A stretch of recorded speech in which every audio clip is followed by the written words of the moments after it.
मेरे सामने बैठी लड़की गोरी सफ़ेद रंगत की मालिक थी। सुनहरे बाल, बादामी आंखें, कोई कमी नहीं थी उसमें, सिवाय इसके कि वो देख नहीं सकती थी। पैदाइशी अंधी नहीं थी, लेकिन बचपन में उसका एक एक्सीडेंट हो गया था और इसी एक्सीडेंट की वजह से उसकी आंखों की रोशनी चली गई थी।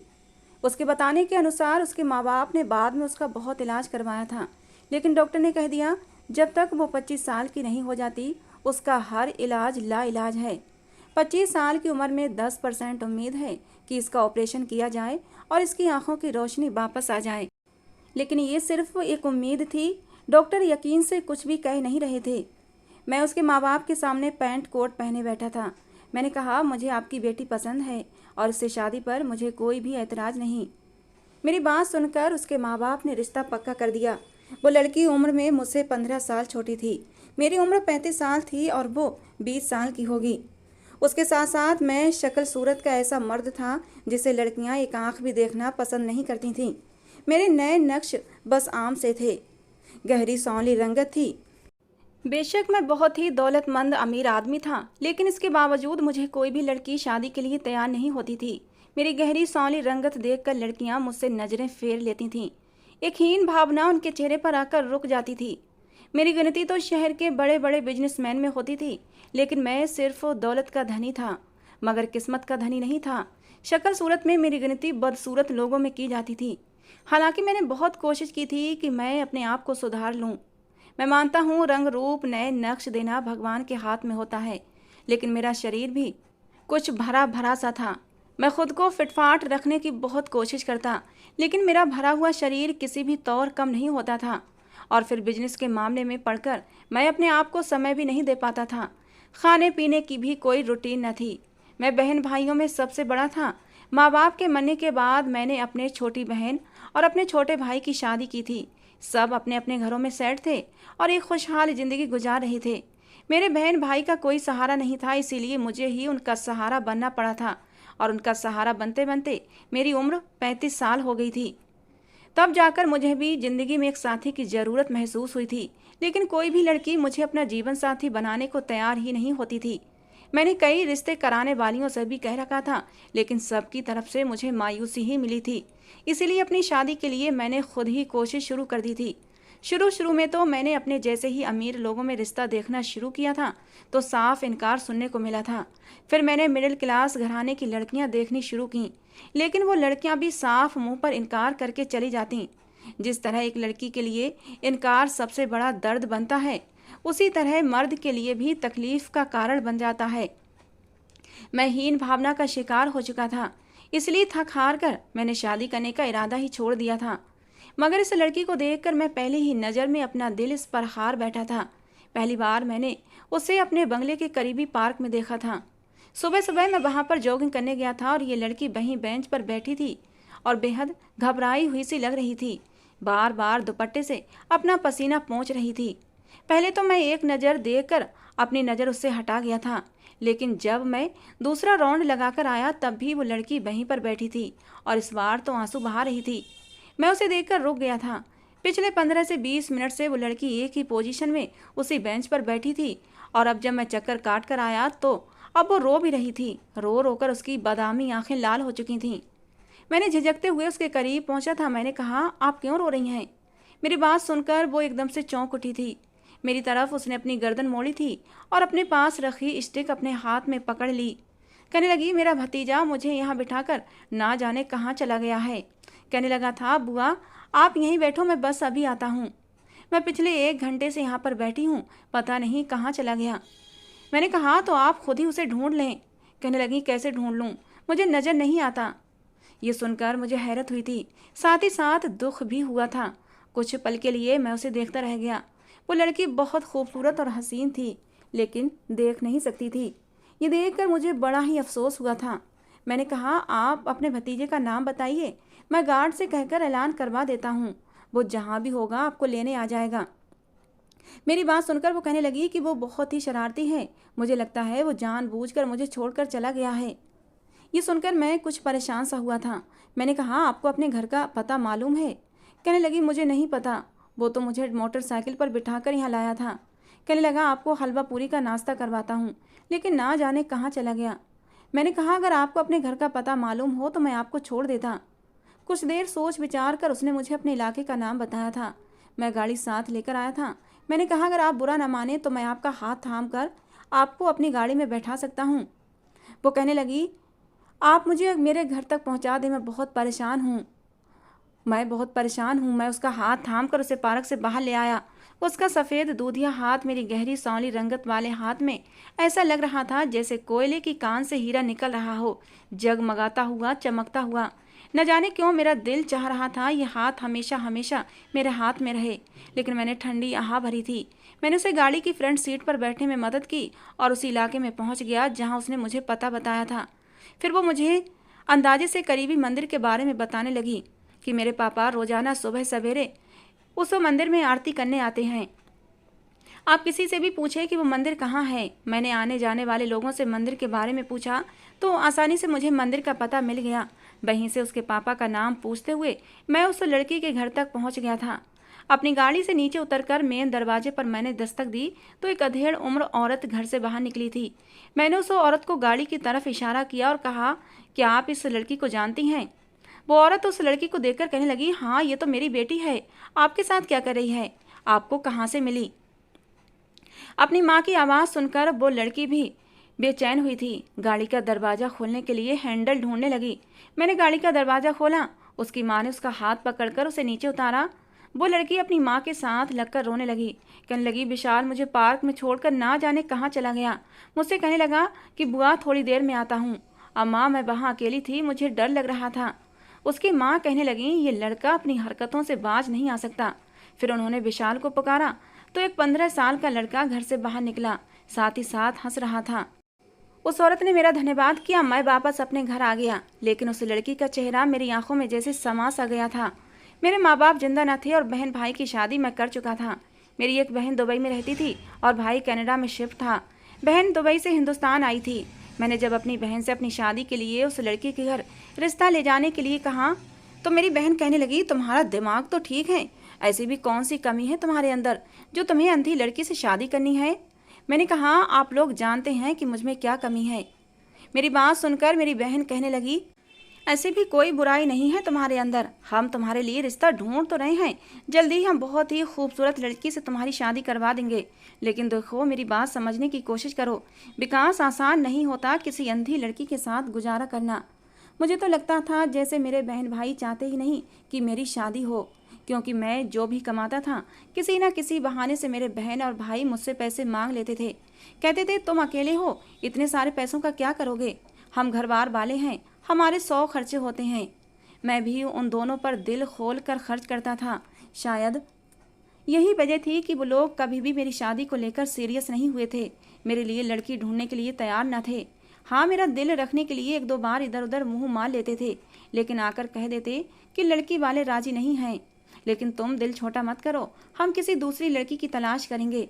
और मैं भी उन लोगों की बातों में आ जाता था। अपनी बहन और भाई की जिम्मेदारी निभाते निभाते मेरी ये उम्र हो गई थी।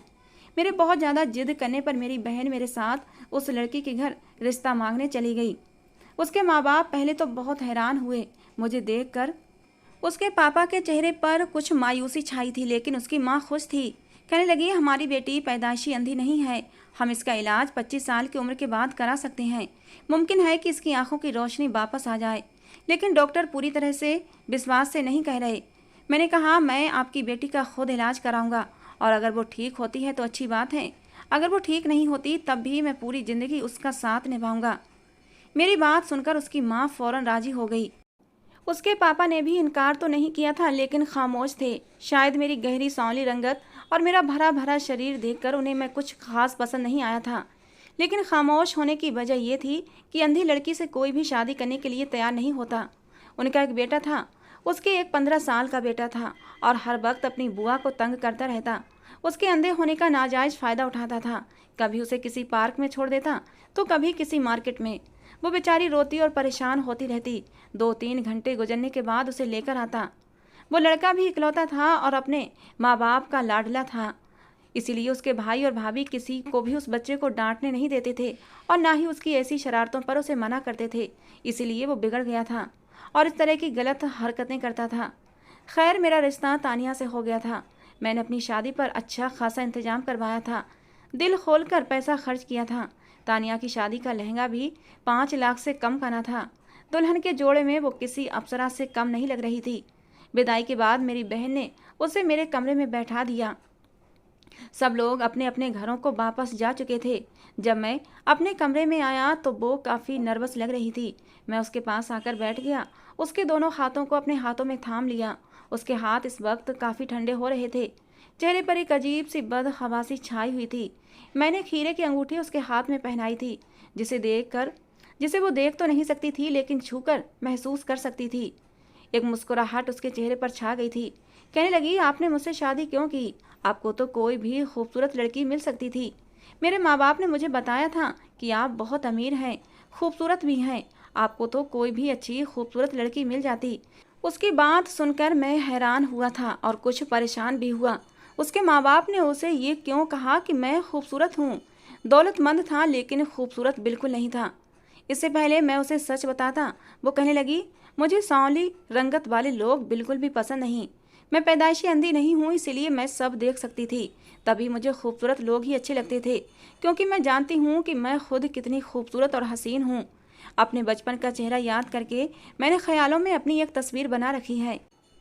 अगर मैं वैसी ही हूँ तो मैं बेहद हसीन हूँ, इसलिए मुझे हसीन लोग ही अच्छे लगते हैं।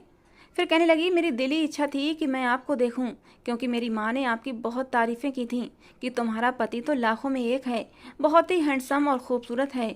मैं उसकी बातें सुनकर हैरान हुआ था, लेकिन मैंने उसे कुछ भी नहीं कहा। शादी की पहली रात थी। मैं उसके साथ उसी की तरह की बातें करता रहा, उसका दिल बहलाता रहा। मैंने उसे किसी भी बात पर इनकार नहीं किया था। मैं अपनी सुहागरात बर्बाद करना नहीं चाहता था। तानिया की संगत पाकर मैं बेहद खुश था और वो भी मुझसे बेहद खुश थी। हम एक दूसरे में समाकर दुनिया जमाने के गमों को भूल चुके थे। अगले दिन जब मेरी सास अपनी बेटी से मिलने आई तो मैंने उनसे अलग में जाकर बात करने का इरादा किया। मैंने उनसे पूछा कि आपने तानिया से झूठ क्यों बोला? आपने उसे ये क्यों कहा कि तुम्हारा पति बहुत खूबसूरत है? वो कहने लगी, मेरी बेटी पैदाइशी अंधी नहीं है, जैसा कि मैं तुम्हें बता चुकी हूँ। उसकी बचपन से ही आदत है कि उसे खूबसूरत चीज़ें पसंद आती हैं। वो तो अपने खिलौने भी लेती थी, तब भी एक एक चुन चुन कर उठाती थी। कहीं भी किसी भी टॉय में अगर दाग होता तो वो उस खिलौने को दूर फेंक देती थी, यहाँ तक कि उसे हाथ भी नहीं लगाती थी। अगर उसके पुराने खिलौने में भी अगर दाग लग जाता तो उन्हें भी फेंक देती थी। अगर मैं उसे सच बता देती तो वो शादी से इनकार कर देती। और मैं जानती हूँ मेरी बेटी से कोई भी शादी नहीं करता। मैं नहीं चाहती थी ये रिश्ता मेरे हाथ से निकल जाए। और वैसे भी मेरी बेटी को कुछ भी नज़र नहीं आता और मुझे लगता है कि वो कभी भी देख नहीं पाएगी। डॉक्टर ने सिर्फ 10% चांस बताए हैं, बाकी 90% चांस हैं कि उसकी आंखें ठीक नहीं होंगी। इसीलिए मुझे तुम्हारा रिश्ता सही लगा था। तुमने सब कुछ सर्च जानने के बाद ही तानिया को पसंद किया था और मैं तुम्हें खोना नहीं चाहती थी। इससे कोई फर्क नहीं पड़ता कि तुम कैसे हो और कैसे नहीं। तुम तानिया से कुछ भी मत कहना, उसे यही महसूस होने देना कि तुम बहुत हैंडसम और खूबसूरत हो। मैंने भी सोचा चलो कोई बात नहीं, ठीक ही तो है, इसमें क्या दिक्कत है। शादी के फौरन बाद मैं तानिया को सिंगापुर ले गया। वहाँ के खूबसूरत नज़ारे वो देख तो नहीं सकती थी लेकिन महसूस कर सकती थी। वहाँ 15 दिन रुकने के बाद वहाँ से हम फौरन नैनीताल के लिए रवाना हो गए थे, क्योंकि तानिया का सपना था कि वो नैनीताल की खूबसूरत वादियों को देखना चाहती है। मैंने उसकी बात को मानते हुए उसे नैनीताल भी लेकर आया था। मैं उसे एक एक मंजर बताता था जिसे सुनकर वो उसी मंजर में खो जाती थी। मेरे कंधे पर सर रख देती, मेरे गले में अपने बाजू डाल देती, मुझे बेहद मोहब्बत जताती थी। मैं बहुत खुश था। कभी कभी मुझसे कहती, विकास मेरा दिल चाहता है कि मेरी आंखों की रोशनी वापस आ जाए ताकि मैं भी यहाँ के नज़ारे देख सकूँ। मुझे खूबसूरती बहुत लुभाती है, मुझे ये हसीन नज़ारे बहुत अच्छे लगते हैं। ये कहते हुए उसकी आंखों में नमी उतरी थी। मैंने उसे अपने साथ लगा लिया। मैंने कहा, तानिया, मैं हूँ ना तुम्हारी आंखें। तुम्हें एक एक मंजर ऐसे बताऊंगा कि तुम्हें लगेगा तुम देख रही हो।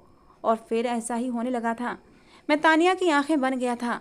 जहाँ भी उसे लेकर जाता उसे एक एक मंजर बताने लगता और वो भी मेरी बातों में खोने लगती। 1 महीने तक हम लोग खूबसूरत वादियों में घूमते रहे थे। जब हनीमून से वापस आए तो तानिया बहुत खुश थी। कुछ दिन बाद मैं उसे शॉपिंग पर लेकर गया। वहाँ मुझे एक ब्लैक कलर की साड़ी तानिया के लिए बहुत पसंद आई। मैंने उसे जब वो साड़ी दी और उसने मुझसे उसका कलर पूछा तो मैंने कहा, ब्लैक कलर की है, बहुत ही प्यारी साड़ी है।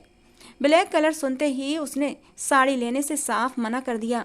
कहने लगी, मुझे काला रंग पसंद नहीं है, सख्त नफरत है इस रंग से। तानिया की इस बात को सुनकर मेरा दिल धक से हुआ था, लेकिन मैंने जल्दी ही इस बात को अपने दिमाग से झटक दिया था और मैंने उसकी पसंद की एक पिंक कलर की साड़ी उसे लेकर दी थी। खैर, तानिया को पाकर मैं बेहद खुश था। समय यूं ही गुजरने लगा था। जैसे जैसे समय गुजर रहा था, मेरी मोहब्बत तानिया से बढ़ती ही जा रही थी। 5 साल का समय गुजर गया था और मेरा ये हाल था कि मुझे अपना आप और अपना घर तानिया के बगैर अब अधूरा लगने लगा था। वो जब भी अपने मायके रहने जाती तो मैं पीछे से उदास हो जाता। खैर, हम दोनों ही एक दूसरे को पाकर बेहद खुश थे।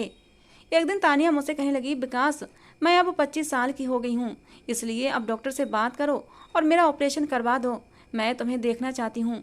मेरा सपना है कि मैं अपनी आंखों से सबसे पहले तुम्हें देखूँ। उसकी बात सुनकर मेरा दिल धक से हुआ था। मैंने उसकी बात को टालने लगा, क्योंकि उसकी आंखों की रोशनी वापस आ जाती तो उसकी मोहब्बत मेरे लिए ख़त्म हो जाती। वो शायद मुझसे नफरत करने लगती। मेरी शादी की एनिवर्सरी थी। मैंने तानिया से कहा कि वो मुझसे क्या गिफ्ट चाहती है। कहने लगी, अच्छा बताओ, अगर जो मैं मांगूंगी वो तुम मुझे दोगे। मैंने वादा कर लिया। कहने लगी, मुझे अपनी आंखों की रोशनी वापस चाहिए। आप मेरा ऑपरेशन करवा दें। मैं आपको देखना चाहती हूँ कि आप कितने खूबसूरत हैं। आपके चेहरे को गौर से देखना चाहती हूँ। मैं उसके चेहरे को देख रहा था और सोच रहा था कि अब क्या करूं। मुझे अपनी जान से ज़्यादा प्यारी थी वो। 5 सालों में उसने मेरा ख्याल खूबसूरत और हैंडसम नौजवान का बांध रखा था। अगर मुझे देखती तो ना जाने उसका रिएक्शन क्या होता। इसीलिए मैं नहीं चाहता था कि वो मुझे देखे और मुझसे नफरत करे, लेकिन उसकी बात भी नहीं टाल सकता था। खैर, मैं उसे डॉक्टर के पास लेकर गया। डॉक्टर ने बहुत ही उम्मीद भरा जवाब दिया था। कहने लगा, आपकी पत्नी ऑपरेशन के बाद बिल्कुल ठीक हो जाएगी। लेकिन मुझे ये खबर सुनकर खुशी नहीं हुई थी। मैं ये सोच रहा था कि मैं क्या करूँगा। तानिया मुझे देखकर शायद मेरे साथ रहना भी पसंद ना करे। जिस दिन उसका ऑपरेशन था उसी दिन मैं हॉस्पिटल नहीं गया था। मैंने उस दिन अपने घर से अपनी सारी तस्वीरें छुपा दी थीं। नौकरों को भी अच्छे से समझा दिया था कि उन्होंने आगे क्या करना है और क्या नहीं। वो मेरी बात सुनकर मुझे हैरत से देख रहे थे, लेकिन मेरे हुक्म के गुलाम थे, इसलिए कुछ नहीं बोले। तानिया का ऑपरेशन हो चुका था। मुझे डॉक्टर का फ़ोन आया कि आपकी पत्नी का ऑपरेशन कामयाब हुआ है और वो इस वक्त आपको बुला रही है। मैंने तानिया से फ़ोन पर बात की। मैंने उससे कहा, तानिया, मुझे अचानक कनाडा अपने भाई के पास जाना पड़ गया है, क्योंकि मेरे छोटे भाई की तबीयत अचानक से बहुत ज़्यादा ख़राब हो गई थी।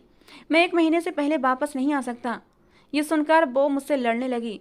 कहने लगी, आप कैसे मुझे छोड़कर जा सकते हैं। मैंने कहा, तानिया, बात समझने की कोशिश करो। मैं तुमसे बेहद मोहब्बत करता हूँ और मैं भी चाहता था कि ऑपरेशन के बाद तुम्हारी आंखें ठीक हों तो सबसे पहले तुम मुझे देखती। लेकिन तानिया, ये भी तो सोचो, मेरा भाई भी मेरे लिए बहुत ज़रूरी है। अगर उसकी हालत इतनी ख़राब न होती तो मैं कभी भी कनाडा न जाता। मेरी बात सुनकर वो भी थोड़ा थोड़ा मेरी बात को समझ गई थी। मैंने कहा, बस 1 ही महीने की बात है, मैं जल्दी ही लौट आऊँगा। 2 दिन बाद ड्राइवर के साथ वो घर आई थी। जब लॉन्च के अंदर आई तो मैं एक पुराने से कपड़े पहने वहाँ खड़ा था, बिल्कुल एक नौकर के हुलिये में। मुझे देखकर पूछने लगी, तुम कौन हो। मैंने अपनी आवाज़ बदल कर कहा कि मैं साहब जी का नौकर हूँ। उन्होंने मुझे ख़ास आपके लिए रखा है ताकि मैं आपका ख्याल रख सकूं। वो सीधा अपने कमरे में चली गई। उसके चेहरे पर मुझे देखते ही हीन भाव आने लगे थे, जिसे देखकर मुझे दुख हुआ था। कहने लगी थी कि मेरे पति को मेरी आदत का अच्छी तरह पता है कि मुझे बदसूरत लोगों से नफरत है, फिर भी विकास ने मेरे लिए तुम जैसे नौकर को चुना। उसकी बात ने मेरा दिल तोड़ दिया था। वो अपने कमरे में चली गई थी। मैंने एक जूस का गिलास लिया और बहाने से उसके कमरे में दाखिल हुआ। वो इस वक्त तो अलमारी की दराज खोलकर ना जाने क्या तलाश कर रही थी। मैंने जूस साइड टेबल पर रख दिया। मैंने कहा, मैडम जी, आप क्या ढूंढ रही हैं, मुझे बताइए, मैं आपकी मदद कर देता हूँ। मैं मालिक का बहुत ही वफादार नौकर हूँ। ये बात सुनकर वो कहने लगी, मुझे तुम्हारे मालिक की तस्वीर देखनी है, लेकिन मुझे उनकी यहाँ एक भी तस्वीर नज़र नहीं आ रही, ना अपनी शादी की और ना ही उनकी कोई पुरानी तस्वीर। हालांकि विकास तो मुझसे कह रहा था कि इस कमरे में हमारी शादी की तस्वीर लगी है। उसकी आंखों में मुझे देखने की ताब थी, बेताबी थी, बेचैनी थी। मैंने कहा, मुझे तो इन चीज़ों की खबर नहीं मैडम जी, लेकिन आप साहब को क्यों देखना चाहती हैं। वो कहने लगी, 5 सालों में मैंने उन्हें कभी नहीं देखा और मुझे बड़ी इच्छा है कि मैं अपने पति को देखूं। वो देखने में कैसा है। मैंने सुना है कि वो बहुत खूबसूरत हैंडसम है। मैंने कहा, मालिक 1 महीने बाद वापस आ जाएंगे तो आप देख लेना, फ़िलहाल तो आप ये जूस पी लें। ये कहकर मैं कमरे से बाहर जाने लगा तो वो कहने लगी, बात सुनो ज़रा। मैंने कहा, जी कहने लगी, तुमने तो देखा है ना अपने साहब को, मुझे बताओ वो कैसे हैं। मैंने कहा, मैडम जी मैं उनका वफादार और नमक हलाल नौकर हूँ, मुझे तो वो हर हाल में अच्छे ही लगेंगे, मैं तो उनकी तारीफ़ ही करूँगा। मैं नहीं जानता आपके नज़दीक अच्छे होने की कसौटी क्या है, अंदरूनी खूबसूरती या फिर इंसान के बाहरी दिखावे की खूबसूरती। ये बोलकर मैं कमरे से बाहर निकल आया था। मैं अब तानिया का हर तरह से ख्याल रख रहा था, लेकिन मुझे अपना कारोबार भी देखना था, इसलिए दिन के वक्त मैं ये बहाना करके चला जाता कि मुझे मालिक के ऑफिस के मामले भी देखने होते हैं, क्योंकि उन्हें मुझ पर भरोसा है और सब काम मुझ पर छोड़ रखे हैं। जब मैं ऑफिस जाता तो वहाँ जाकर तानिया को कॉल करता और विकास बनकर उससे बात करता। वो कहती, मुझसे वीडियो कॉल पर बात करो, मैं तुम्हें देखना चाहती हूँ, आखिर तुम क्यों मेरे सामने नहीं आते। जब से हमारी शादी हुई है मेरी बस यही इच्छा थी कि मैं तुम्हें देखूं, लेकिन अब तुम मेरे सामने नहीं आते। मैं उसे कहता, बस 1 महीने की बात है, मैं आऊँगा तो सारी ज़िंदगी हमने साथ ही गुजारनी है। जहाँ तुमने इतना सब्र कर लिया वहाँ कुछ दिन और कर लो। मैं चाहता हूँ कि मैं जब तुम्हारे सामने आऊँ तो उसी समय तुम मुझे देखो, वीडियो कॉल पर मैं तुमसे बात नहीं कर सकता। रात को जब मैं घर आया तो तानिया नौकरों पर चिल्ला रही थी, कह रही थी, ऐसा कैसे मुमकिन है कि तुम्हारे साहब की एक भी तस्वीर इस घर में मौजूद ना हो। जैसे ही मैं अंदर दाखिल हुआ नौकर मुझे देखने लगे। मैंने उन्हें चुप रहने का इशारा किया। वो सब लोग चुपचाप तानिया की बात सुन रहे थे, लेकिन कोई भी जवाब नहीं दे रहा था। बस वही कहे जा रही थी कि मुझे कोई भी एक तस्वीर अपने मालिक की ढूंढ कर ला कर दो। मैं पूरा घर देख चुकी हूँ, मुझे कहीं भी विकास की तस्वीर नज़र नहीं आ रही। वो क्यों मुझे अपना आप छुपाना चाहता है। उसकी बेचैनी और बेताबी देखकर मैं उसके पास आ गया। मैंने कहा, मैडम जी मालिक बहुत अच्छे हैं और खूबसूरत भी बहुत हैं, बस देखने वाले की नज़र होनी चाहिए। आप क्यों नौकरों के साथ लड़ रही हैं। बड़ी मुश्किल से मैंने उसे बातों में बहलाया था। उसके ख्यालों में अपना वही नक्शा खींच रहा था जो उसकी माँ ने उसके दिमाग में बनाया था। हालांकि मैं ये जानता था कि ये सब कुछ ज़्यादा दिनों तक नहीं चल सकता। एक बार मैं रात को इतना ज़्यादा बेचैन हुआ कि सोते हुए मेरी आँख खुल गई। मैं उठकर बैठ गया। मेरी आँखों से आंसू बहने लगे। रो रो कर मैं भगवान से प्रार्थना करने लगा कि मेरी पत्नी के दिल में मेरी मोहब्बत पैदा कर दे। तू सबसे बड़ा है भगवान, तू सब कुछ कर सकता है, तेरी कृपा के बिना हम लोग कुछ भी नहीं। रिश्तों की डोर तेरे हाथ में है, रंग रूप कोई भी अहमियत नहीं रखता। हे भगवान, तू जानता है कि मैं तानिया को कितना चाहता हूँ, उसे कितनी मोहब्बत करता हूँ। मैंने कभी उसे किसी चीज़ की कमी नहीं होने दी, लेकिन उसे खूबसूरत मर्दों से मोहब्बत है और मैं बदसूरत हूँ। ये कहते हुए मेरे आंसू बह रहे थे। एक मर्द के लिए ये बात बहुत दर्दनाक होती है कि उसकी पत्नी उसे देखकर मुंह फेर ले। काफ़ी देर कोशिश करने के बाद मुझे नींद आई थी और मैं सो गया था, लेकिन सुबह मेरी आंख तानिया के शोर पर खुली थी। वो न जाने किस बात पर नौकरों पर चिल्ला रही थी। मैं जब कमरे से बाहर निकला तो कहने लगी, तुम्हारे साहब का मुझे फ़ोन आया है, वो आज रात को ही वापस आ रहे हैं, इसलिए उनकी पसंद का सारा खाना 8 बजे तक तैयार हो जाना चाहिए। ये बात सुनकर मैं जितना भी हैरान होता उतना कम था। आखिर उसने किससे बात की थी, कौन था जो आ रहा था। मुझे देखकर कहने लगी, तुम्हें एयरपोर्ट जाने की ज़रूरत नहीं है, विकास कह रहे थे कि वो खुद ही आ जाएंगे। मैं तो उसकी बातें सुनकर परेशान हुआ था। आज उसने ब्लैक साड़ी पहनी थी, तैयार भी बहुत अच्छे से हुई थी। उसे इतना सजा सबरा देखकर मैं हैरान हुआ था। मुझसे कहने लगी, फूलों के गजरे लाकर दो, मुझे विकास को बहुत पसंद हैं। ये सुनकर मैं उसे देखे जा रहा था। मेरी समझ में नहीं आ रहा था ये सब चक्कर क्या है। जैसे जैसे समय बीत रहा था मैं परेशान होता जा रहा था। रात को ठीक 8 बजे एक हैंडसम सा लड़का हमारे घर में दाखिल हुआ था। उसे देखकर मैं हैरान था, लेकिन तानिया विकास कहते हुए उसकी तरफ लपकी थी। लेकिन इससे पहले कि वो उस लड़के के गले लग जाती, मैंने उसे हाथ से पकड़कर उसे रोका था और उस लड़के को बड़े गुस्से से घूरा था।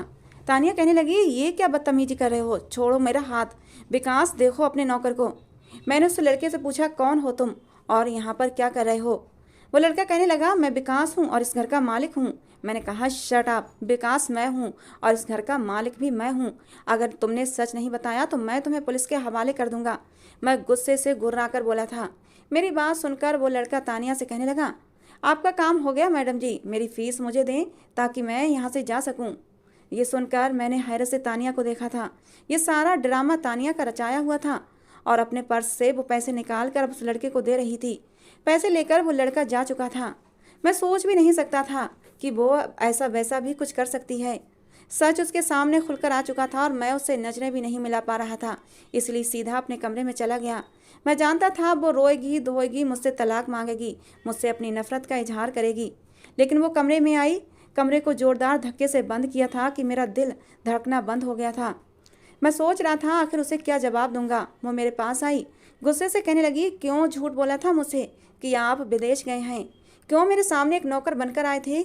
आपको क्या लगता था मैं आपको पहचान नहीं पाऊंगी? मैंने अपनी आंखों के बिना रोशनी के भी आपके एक एक नक्श को छूकर अपने दिल की आंखों से आपको देख लिया था। मैं जानती थी कि आप कैसे हैं, मैंने आपको पहले ही महसूस कर लिया था। आपने कैसे सोच लिया कि मैं आपको देखकर आपको धिक्कार दूंगी? ऐसे इंसान को जिसकी आंखों से मैंने दुनिया को देखा था। वो रोए जा रही थी और मैं उसे हैरत से देख रहा था। कहने लगी, विकास मुझे आपसे मोहब्बत है, मुझे कोई फ़र्क नहीं पड़ता कि आपकी रंगत सांवली है। ये कहकर वो मेरे सीने से लग गई थी। मुझे लगा जैसे किसी ने मुझे नई जिंदगी दी हो। मैंने भी कसकर उसे अपनी बाहों में समेट लिया था। दोस्तों, आज की हमारी ये कहानी आपको कैसी लगी ज़रूर बताना। पसंद आई हो तो प्लीज़ लाइक करना। रोज़ एक नई कहानी सुनने के लिए हमारे चैनल को भी सब्सक्राइब करना। मिलते हैं दोस्तों अगली किसी नई कहानी के साथ।